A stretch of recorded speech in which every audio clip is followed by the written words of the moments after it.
la grâce de Dieu. Ce soir, je voudrais une fois encore bénir le nom de l'Éternel pour sa grandeur, pour sa grâce dans la vie de tout un chacun de nous. Je voudrais dire merci au peuple de Dieu de nous avoir soutenus dans la prière lors de ce voyage.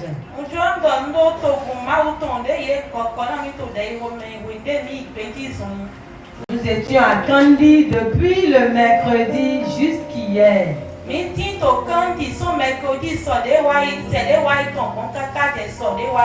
Le voyage n'a pas été facile. Quand on était en train d'aller, l'ennemi s'était levé. Arrivé à un endroit, on était bloqué. On a fait plus de 6 heures de temps. Mais Dieu étant Dieu, il a débloqué la situation. Et on est arrivé à destination sain et sauf. Nous rendons grâce aussi à Dieu parce que ce pourquoi nous sommes allés, Dieu a été avec nous. La célébration a eu lieu et la présence de Dieu était là. La gloire de Dieu était au rendez-vous. Il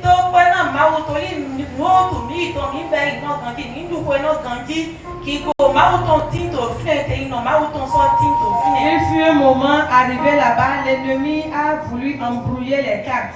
Mais le Seigneur a déjoué encore son plan.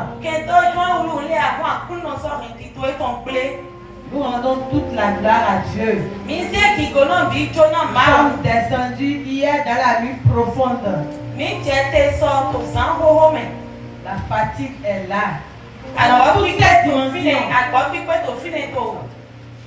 Mais nous bénissons le Seigneur parce qu'il est là et il nous soutient.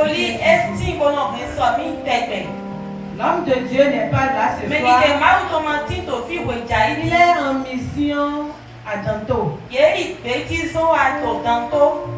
Et avant que je ne commence, nous allons nous tenir debout ensemble.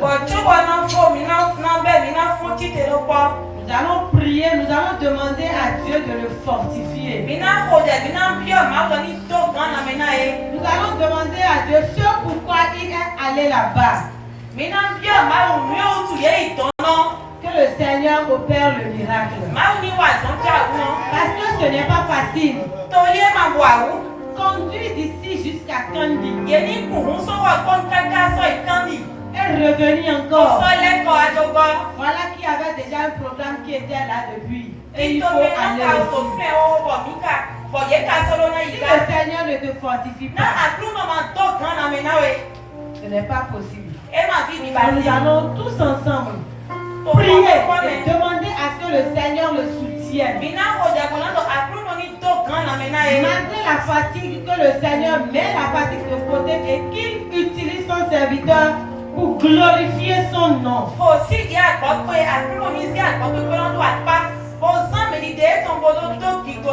Est-ce que tu peux prier au nom de Jésus? Est-ce que tu peux ouvrir ta bouche?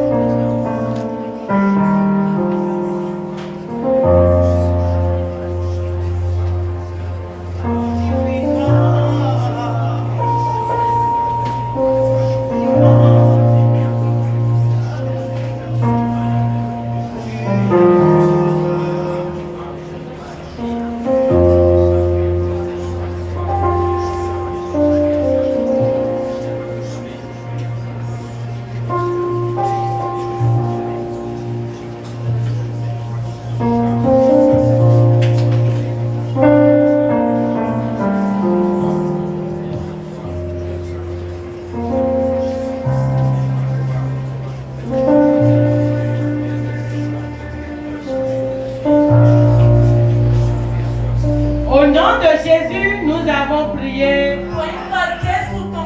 nom de Jésus, nous avons prié. Tu peux t'asseoir. Alléluia. Amen. Ce soir, nous sommes encore là pour écouter de la part de Dieu. Et ce soir, le Seigneur a mis quelque chose de particulier dans mon cœur. Je sais que le Seigneur va opérer un miracle dans ta vie avant que tu ne retournes au nom de Jésus.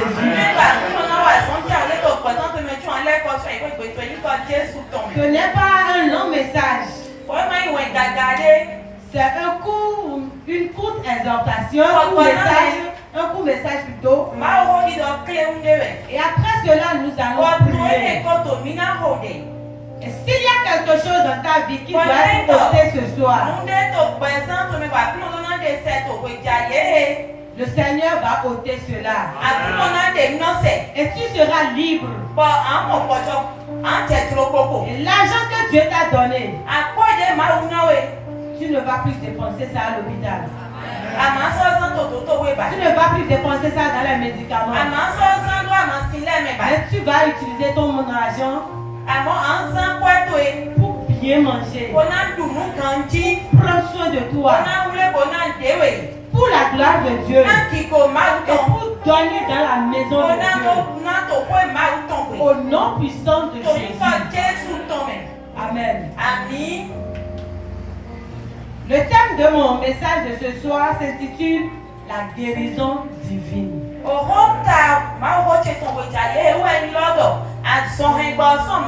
Est-ce que tu peux répéter après moi? Je dis la guérison divine. Est-ce que tu peux répéter encore la guérison divine? La guérison divine. Alléluia. Si nous prenons le mot guérison, quand on parle de la guérison, ça veut dire que quelqu'un ne se sent pas bien, quelqu'un est mental. Et il y a différentes sortes de maladies.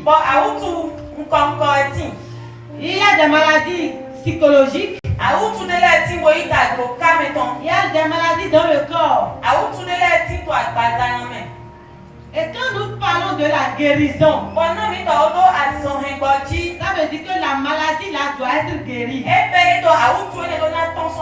maladie là doit être ôtée. Si toi et moi nous sommes malades, comment est-ce que nous pourrons célébrer le nom de l'Éternel? J'ai chanté un chant tout à l'heure qui dit Nyese Bezan Tchenawe Okulu no Yi Bozan na Gigotowe. La chanson que j'ai chantée là, si tu es malade, si tu es couché à la maison, ou bien tu es couché à l'hôpital, est-ce que tu seras en mesure de faire quelque chose pour Dieu? Est-ce que le nom de Dieu pourra être glorifié dans ta vie? Si tu te dis que tu es enfant de Dieu, et tout le temps c'est toi qui es malade, tout le temps c'est toi qui es malade, l'argent que tu as c'est pour aller dépenser à l'hôpital, c'est pour aller dépenser dans les pharmacies.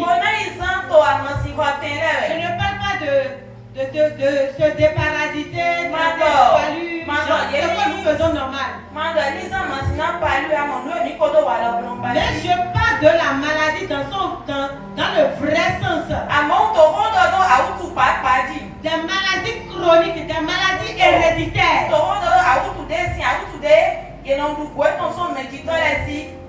Si tu es dans ce cas, est-ce que tu pourras rendre grâce à Dieu? Est-ce que tu pourras remercier Dieu? Est-ce que même tu seras dans la joie parce que celui ou celle qui est à côté de toi, qui n'est pas enfant de Dieu, quel témoignage ta vie va lui donner si au jour le jour, c'est toi qui es malade?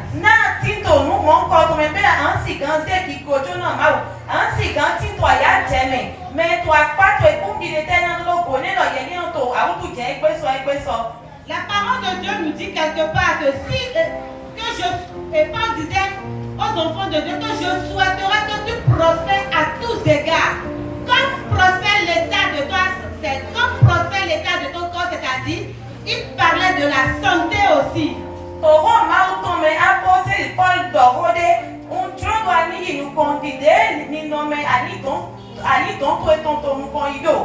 Quand nous allons prospérer à tous égards, ce n'est pas seulement spirituellement, ce n'est pas seulement avoir de l'argent, mais nous devons être en bonne santé. Nous devons prospérer aussi. Si Dieu t'a béni financièrement et tout le temps tu es malade, est-ce que tu pourras jouir de cet argent dont Dieu t'a béni? Ce soir, si tu es ici et tu es venu avec une maladie, je veux te rassurer que par la grâce de Dieu, avant de quitter ici ce soir, cette maladie tombera de toi. Parce que tu as mis pied dans la maison de Dieu ce soir, cette maladie sera déposée à l'autel de Dieu. Nous allons lire dans le livre de Marc, chapitre 10, verset 46 à 52. Un bon lecteur qui pourra nous lire ça rapidement. Marc, chapitre 10, verset 46 à 52. Marc 10, 46 à 52. Marc 10, 46 à 52. Jésus et ses disciples arrivent à Jéricho, puis ils sortent de la ville avec une grande foule. Un aveugle appelé Bartimée, fils de Timée, est assis au bord du chemin. C'est un mendiant. Quand il apprend que Jésus de Nazareth arrive, il se met à crier: Jésus, fils de David, aie pitié de moi. Beaucoup de gens lui font des reproches et lui disent: tais-toi. Mais l'aveugle crie encore plus fort: Fils de David, aie pitié de moi. Jésus s'arrête et dit: appelez-le. Les gens appellent l'aveugle en lui disant: courage, lève-toi, il nous peine. L'aveugle jette son manteau, il se lève d'un bond et il va vers Jésus. Jésus lui demande: qu'est-ce que tu veux?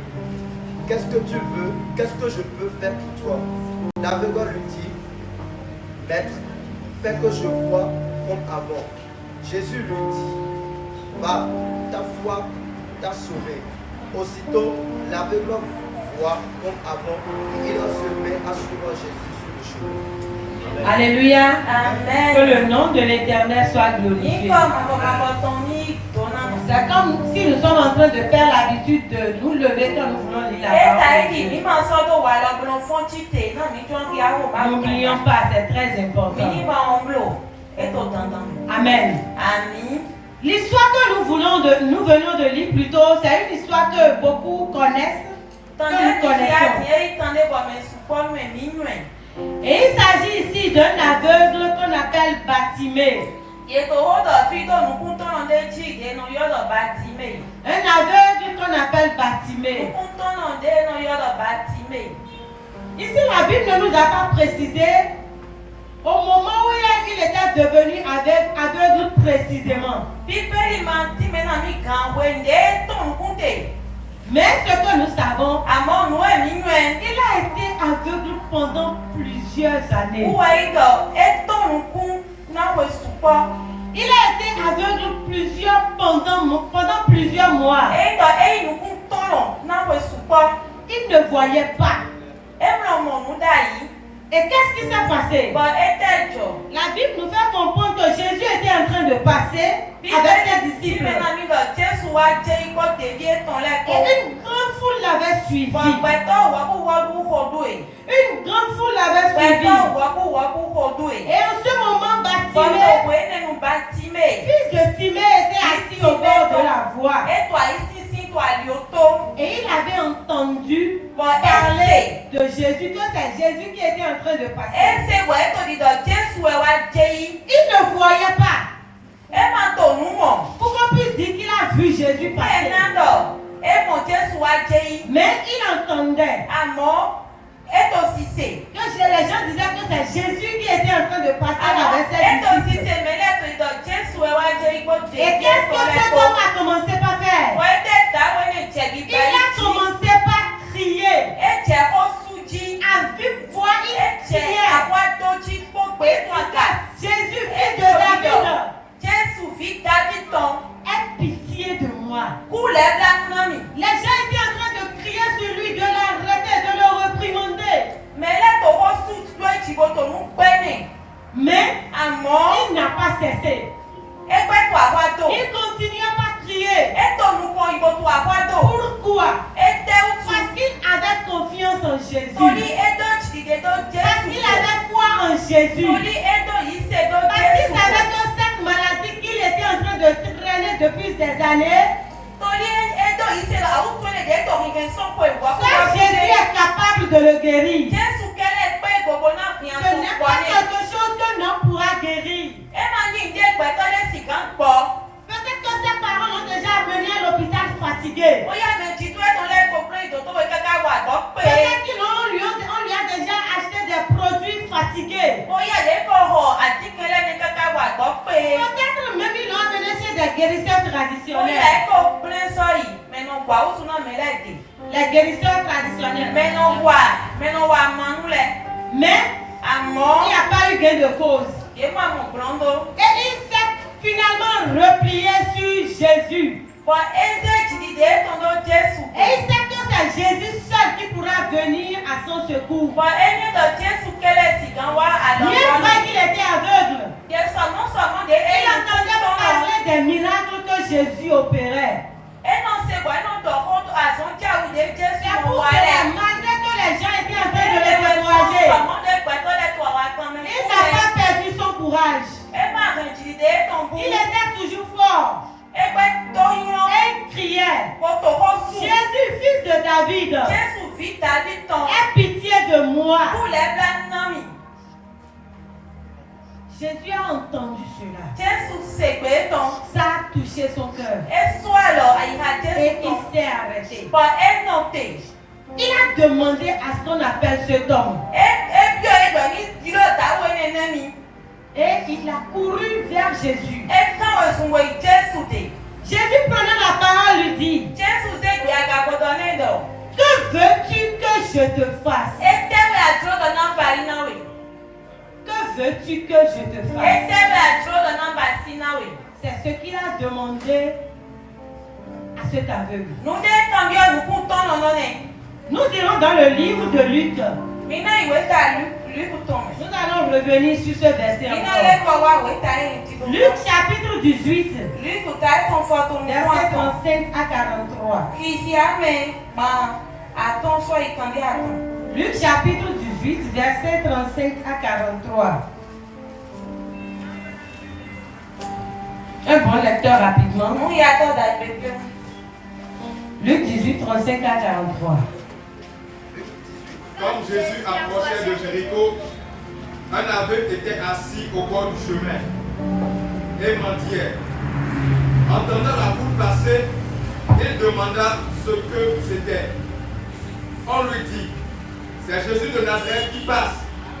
Et il cria, Jésus, fils de David, aie pitié de moi. Ceux qui marchaient devant le reconnaissent pour le faire taire. Mais il criait beaucoup plus fort. Fils de David, aie pitié de moi. Jésus s'étant arrêté, ordonna qu'on le lui amène. Et quand il se fut approché, il lui demanda, que veux-tu que je te fasse? Il répondit, Seigneur, que je recouvre la vue. Et Jésus lui dit, recouvre la vue, ta foi t'a sauvé. À l'instant, il recouvra la vue et suivit Jésus en glorifiant Dieu. Tout le peuple, voyant cela, loua Dieu. Alléluia. Amen. Nous allons encore rapidement lire dans Marc 8, 22 à 26. Marc 8, 22 à 26. Marc 8, verset 22 à 26. Jésus et ses disciples arrivent à Bethsaida. Les gens amènent un aveugle et ils leur demandent à Jésus de le toucher. Jésus prend l'aveugle par la main et le conduit en dehors du village. Il met de la salive sur les yeux de l'homme. Il pose les mains sur lui et lui demande: est-ce que tu vois quelque chose? L'aveugle ouvre les yeux et il dit: je vois les gens, je les vois comme des arbres, mais ils marchent. Jésus pose encore une fois les mains sur les yeux de l'aveugle et celui-ci voit clairement. Il est guéri et il en distingue même de loin. Jésus lui dit: retourne chez toi et ne rentre pas dans le village. Alléluia. Amen. Que le nom de l'Éternel soit béni. Ici, il s'agit encore d'un autre aveugle. À Bethsaïda. Lui aussi, il était aveugle. Il ne voyait pas. Il ne voyait pas. Et on l'a amené vers Jésus. Et on a demandé à ce que Jésus puisse faire quelque chose. Et en résumé, nous avons vu que Jésus l'a amené hors de la ville. Et il a mélangé la salive et du sable. Et Dieu lui a mis cela. Dieu lui a mis cela. Et après cela, il a lavé le visage. Le Seigneur lui a demandé: qu'est-ce que tu vois? Il a commencé par voir un peu. Il voit des gens qui marchaient ou bien des arbres. Il a commencé par voir. Et sa guérison a été totale. Le Seigneur l'a guéri complètement. Pourquoi je me suis accentuée plus sur les aveugles ce soir? Quand tu es aveugle, je peux dire que selon moi c'est la maladie la plus grave. Je ne sais pas, mais selon moi, c'est la maladie la plus dangereuse. Parce que quand tu ne vois pas, ça veut dire que tu ne vois pas. Quand on dit que tu es aveugle, tu ne vois pas, ça veut dire que tu ne vois rien. Tu es dans la ville, tu es dans le monde là comme ça. Tu marches, tu as besoin de quelqu'un pour te garder.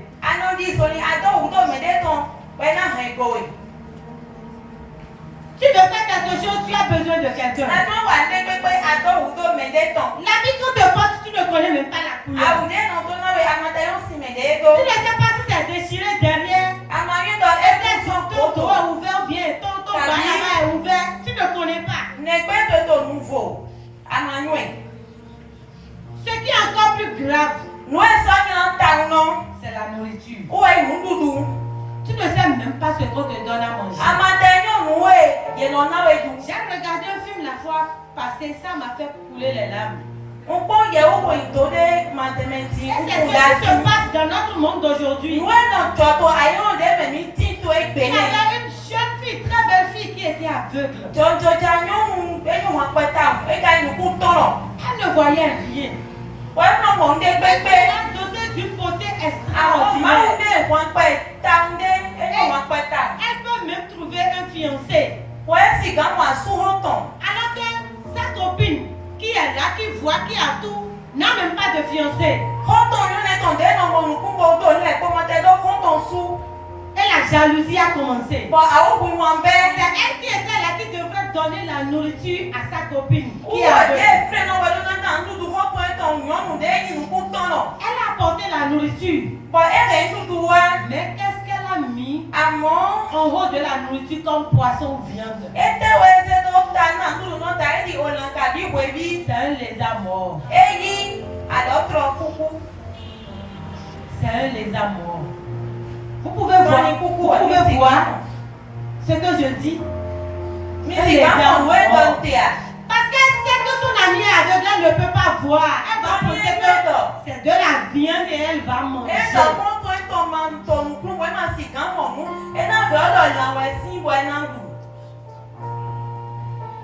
Mais gloire soit rendue à Dieu parce qu'elle n'a pas mangé, cela a été détecté. Quand on parle de la cécité, c'est la maladie la plus grave. Tu ne peux rien voir, tu ne connais rien. Tu es comme ça. Si tu veux, on va faire l'exercice. Tu fermes tes yeux pendant un bon moment et tu commences par manger. Est-ce que toi-même tu peux voir comment tu vas commencer par tâtonner?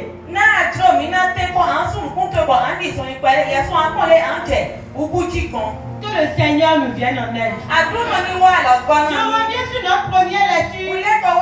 Il parle de Bartimée. La parole de Dieu nous dit que Bartimée était aveugle. Il ne voyait rien. Il était là seulement. On l'amenait, on le déposait là, il demande et après on le ramène à la maison. Mais ce jour-là, parce que l'heure de Dieu a sonné. Parce que l'heure de Dieu a sonné. Personne ne pouvait l'arrêter. Il y a un chant qui dit oh, Tomatik binou la corée, au ciel il les daduro. Quand Jésus prend la résolution de faire quelque chose dans ta vie, il n'y a personne qui pourra l'arrêter. Il pleut haut, il ne pleut pas haut. Quand l'heure de Dieu sonne, ce qu'il veut faire avec toi, il le fera pour la gloire de son nom. Jésus a demandé qu'on appelle cet homme. Et Jésus lui a posé une question. Que veux-tu que je te fasse? Que veux-tu que je te fasse? Jésus te pose la même question ce soir. Que veux-tu que je te fasse? Mon garçon, ma fille. Mon serviteur, ma servante. Par rapport à ta santé, que veux-tu que je te fasse? Bartimée a répondu, Rabouni, que je recouvre la vue. Que je recouvre la vue. Et la parole de Dieu dit, Jésus lui répondit, va, ta foi t'a sauvé. Aussitôt, il recouvre la vue et suivit Jésus dans le chemin. Va, ta foi t'a sauvé. C'est parce que Bartimée avait foi en Jésus. C'est pour ça que quand Jésus passait, il a entendu parler de cela. Il a pris la résolution de crier pour dire, Jésus, fils de David, aie pitié de moi. Il sait que c'est Jésus seul qui pourra le faire. Il sait que la maladie dont il souffre là, c'est seul Jésus qui pourra le guérir. Dans la Bible, nous avons vu Jésus opérer beaucoup de miracles. Il a guéri les paralytiques. Il a guéri les sourds muets. Il a guéri les messieurs qui avaient la main sèche. Il a guéri les lépreux. Il a guéri les lunatiques.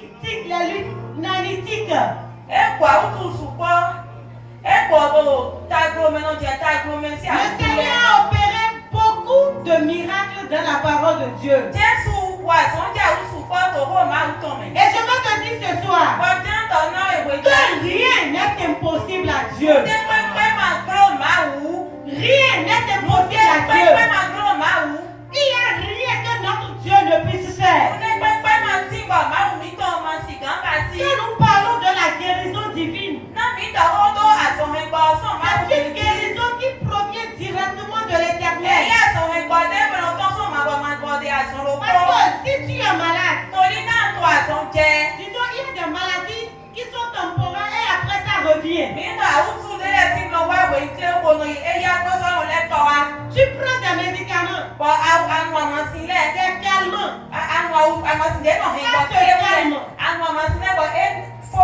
Après, quand ça revient, tu vas à l'hôpital.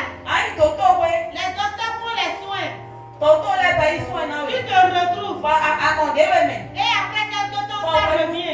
Nous ne parlons pas de ça. Nous parlons de la guérison divine. La guérison qui provient de Dieu. Parce que la guérison divine n'est jamais temporaire.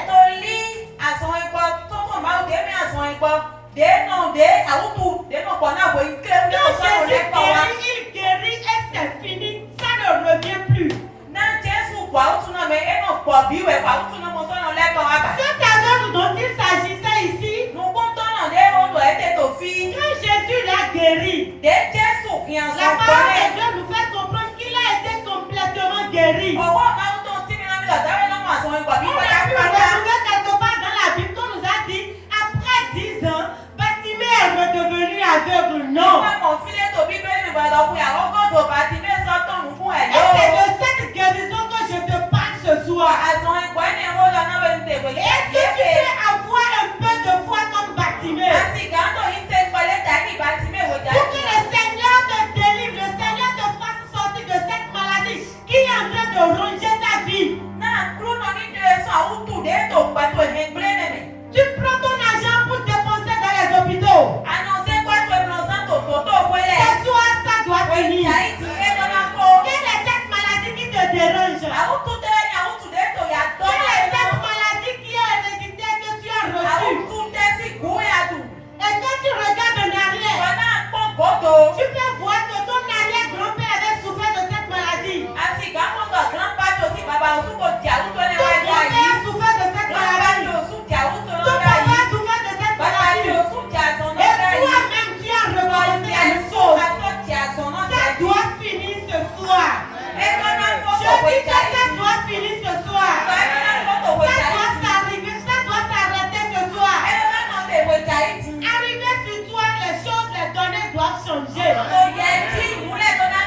Je dis bien, les données doivent changer.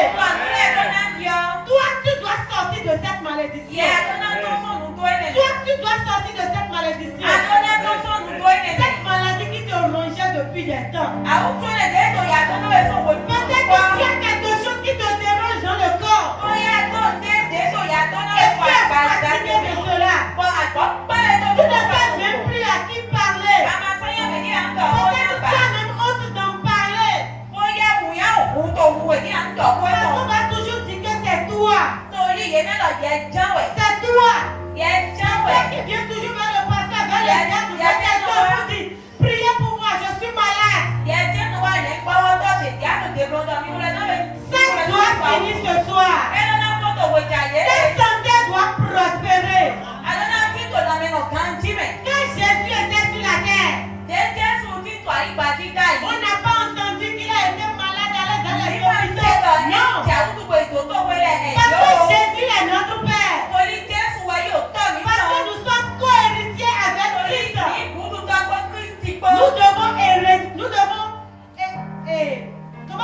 Nous devons hériter, c'est-à-dire recevoir cette guérison de lui.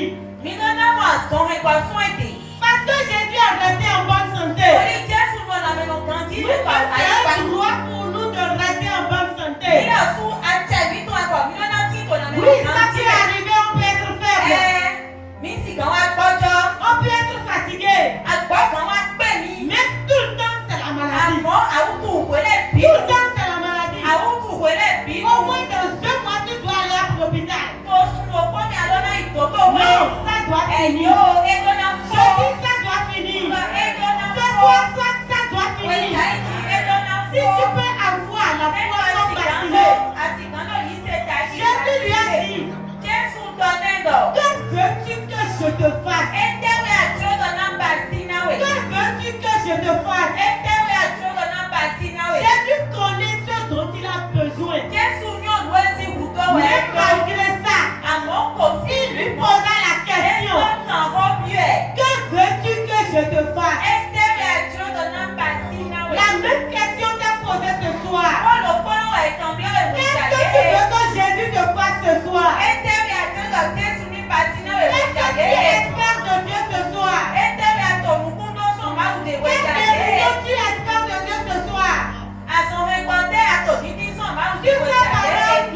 L'aveugle qui ne voit rien autour de lui. Alors que toi et moi, nous ne sommes même pas aveugles. Nous voyons autour de nous. On peut même marcher. Peut-être que ta maladie, c'est quelque chose qui a engendré cette maladie dans ta vie. Peut-être tu n'es pas né comme ça. C'est les situations de la vie qui t'ont rendu malade. Il n'y a pas cette maladie ce soir qui te dérange que Jésus ne peut pas guérir.